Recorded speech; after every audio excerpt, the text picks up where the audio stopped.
take risks. Delikado yan. Just do your job. You hurt him again with the left.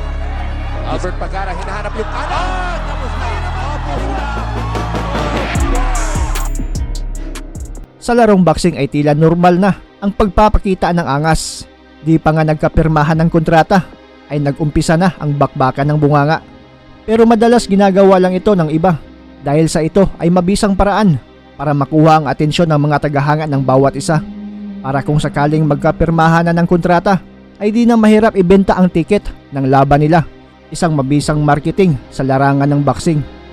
At ang iba ay pinanganak na maangas na talaga. Kaya sa face-off pa lang ay gusto nang ibuhos ang matinding galit. Pero kadalasan, yung maangas ang bunganga ay madalas hanggang doon na lang.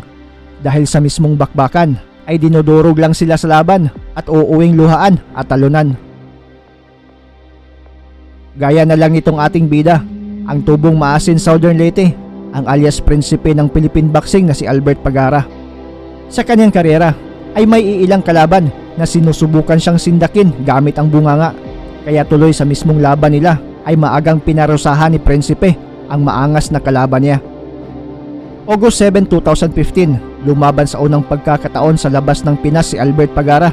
Ito ay sa bansang Dubai para dipinsaan ang titulong IBF Intercontinental Super Bantamweight title kontra sa Meksikanong si Jesus Antonio Rios. Sa weigh-in pa lang ay makikitang gigil na gigil itong Meksikano. Gusto ng banatan itong ating pambato. Di basta-basta itong kalaban. Dahil sa 31 na panalo nito, 25 dito tinapos via TKO. 6 lang ang nakaligtas sa kamao nito at umabot sa kamay ng mga hurado. Pero sa mismong bakbakan kontra kay Kabayan, ay maagang dinurog lang ni Albert Pagara ang knockout artist na Mexican. 2 beses tinumba at tinapos ang laban sa loob lang ng unang round. Dito pa lang, nayanig na si Rios na paatras. At ito yung pagkakamali ni Rios. Agad bumabalik sa depensa.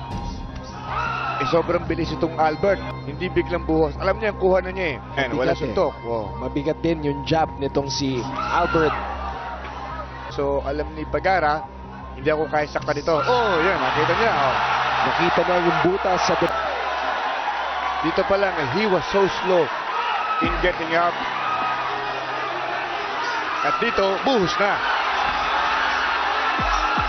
feeling niya, kayang-kaya niya. Wala nang resistance. Sa tindi ng pinsalang dulot sa kamaong malamaso ni Albert Pagara, itong kalaban ay nahirapan pang huminga.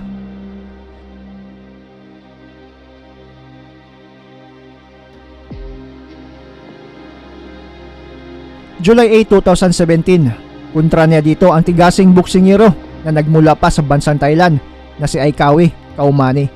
Weigh-in pa lang nila ay mainit na ang titigan ng dalawa. Tila di makapaghintay, gusto na agad umpisahan ang laban. Sa mismong laban ay ilang beses inasar ng dayong Thai boxer itong si Albert Pagara. Tila di nire-respeto ang lakas ng ating pambato. Kaya naman, pinarusahan ni alias Prinsipe ang kalabang taga Thailand. Dahan-dahang nilamog at dinurog.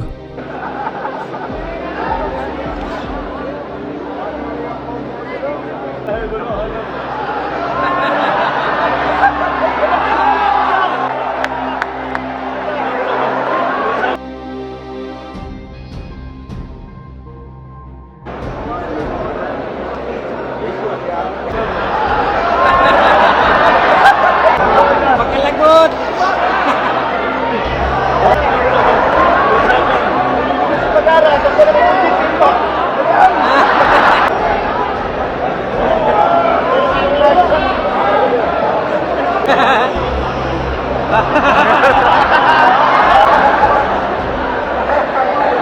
Dawid, Dawid!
Muntik pang matudas ni Albert Pagara itong maangas na dayong kalaban niya.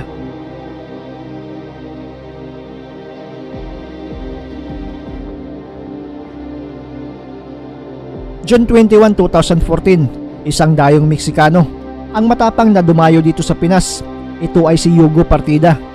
Dumayo para kunin ang bakanting titulong IBF Intercontinental Super Bantamweight title. Face off pa lang ay nag-angas na agad itong Meksikano. Makikita sa picture na gusto na agad umpisahan ang laban. Ayon pa sa isang artikulo ay hinidbat umano ni Partida ang ating pambato, pero nanatiling kalmado lang daw si Albert Pagara at sinabing pagbabayaran daw ng hambog na si Partida ang ginawa niya sa mismong araw ng bakbakan nila. At sa gabi nga ng laban ay di umubra ang kahambugan nitong dayong kalaban. Unang round pa lang, 3 beses nang tinumba ni Albert Pagara itong si Hugo Partida. Dito pala sa ating unang round. Ano sinabi niya sa...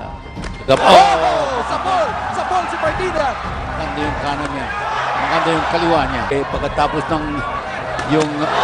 down! Bagsak agad si Hugo Partida. Isang malupit na kanan. Sinabi niya, 2 weeks ago naman, nakausap ko din itong si Albert Pagara. Sabi niya, may knockout to. Dito pa lang sa opening round, may knockdown na. oh, beautiful right now. The right hand. He's going, it's over. 1, no, 2. Never dreamed he'd come into this kind of fight. So, binilangan siya ni referee Bruce McTavish. So, Prince Albert has got to be calm, focused. He cannot take risks.